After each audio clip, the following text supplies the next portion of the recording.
Bismillahirrahmanirrahim. Assalamualaikum warahmatullahi wabarakatuh. Hari ini saya ingin berbagi contoh soal dari ujian sekolah untuk mata pelajaran agama Islam ya. Langsung saja ke soal nomor 1. Sebutkan nama kitab dan rasul penerimanya. Di sini merupakan rukun iman kepada Allah adalah suatu kewajiban tanpa pengecualian. Yang pertama adalah kitab Taurat diturunkan kepada Nabi Musa, kitab Jabur kepada Nabi Daud alaihissalam, kitab Injil kepada Nabi Isa alaihissalam, dan kitab Al-Quran diturunkan kepada Nabi Muhammad sallallahu alaihi wasallam. Contoh soal kedua, ceritakan tentang Ashabul Kahfi.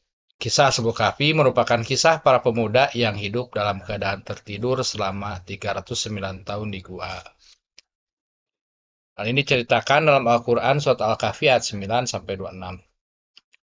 Para pemuda tersebut menyebutkan alasan mereka menolak menyembah berhala karena hanya ingin beribadah kepada Allah Subhanahu wa Ta'ala. Raja Dakyanus pun tidak tinggal diam dan mulai menawarkan keuntungan bagi mereka, seperti harta hingga jabatan agar mau menyembah berhala. Jadi ini adalah kisah 7 pemuda yang sangat teguh, berdiam diri di dalam gua selama 309 tahun ya, pada masa Raja Dakyanus. Cerita singkatnya. Selanjutnya, harta apa yang wajib dikeluarkan zakatnya? Ya, di antaranya adalah perhiasan, hasil dari pertanian, hasil dari peternakan. Ini contoh ya. Soal keempat, sikap santun. Bagaimana cara sikap santun? Yang pertama, menerangkan dengan baik saat teman berbicara. Selanjutnya, menggunakan kata-kata yang baik. Mengucapkan salam. Tentunya ini contoh ya, contoh. Masih banyak sebenarnya contoh. Selanjutnya, ketentuan sholat tarawih pada bulan Ramadan. Yang pertama tentunya dilaksanakannya di bulan Ramadan. Yang kedua, pelaksanaannya setelah sholat Isya. Yang ketiga, boleh dilaksanakan berjamaah atau munfarid. Dan yang terakhir, ditutup dengan sholat witir. Soal selanjutnya, sahabat-sahabat Nabi Muhammad yang dijamin masuk surga.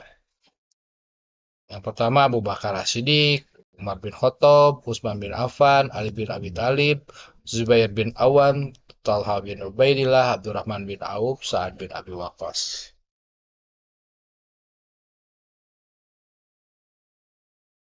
Cerita singkat Nabi Daud. Nabi Daud merupakan keturunan Nabi Yakub yang memiliki bola mata biru. Ketika masih muda, ia berhasil mengalahkan Raja Jalut dan kemudian diangkat menjadi panglima perang. Selain itu, Allah Subhanahu wa Ta'ala juga mengangkatnya menjadi nabi dengan kitab suci Jabur sebagai pedoman untuk berdakwah. Ini pada zaman Nabi Daud. Dan contoh soal terakhir, Qada dan Qadar merupakan ketentuan atau keputusan dan atas kekuasaan Allah Subhanahu wa Ta'ala yang tidak terbatas oleh ruang dan waktu. Tidak ada seorang pun yang mengaturnya, tetapi kita wajib berikhtiar dan bertawakal kepadanya. Berikut yang termasuk sikap tawakal adalah berserah diri kepada Allah Subhanahu wa Ta'ala.